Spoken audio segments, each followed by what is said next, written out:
Hi everyone, this is Rajdeep Banerjee. Welcome to English is Easy with RB. As the title and the thumbnail say, we're going to deal with two expressions using a do.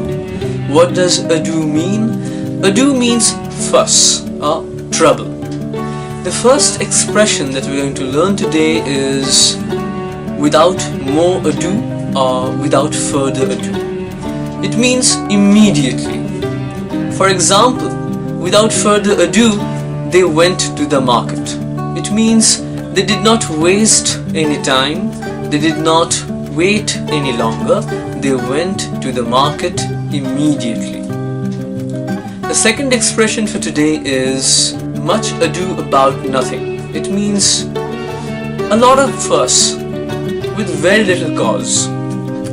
For example, the change in the method of electing members for the executive committee is much ado about nothing. It means it wasn't worth it. The change was really not required. I hope you got to learn something new. If you like the video, click the like button and don't forget to subscribe to my channel if you haven't subscribed to it yet. Until next time, this is RB signing off.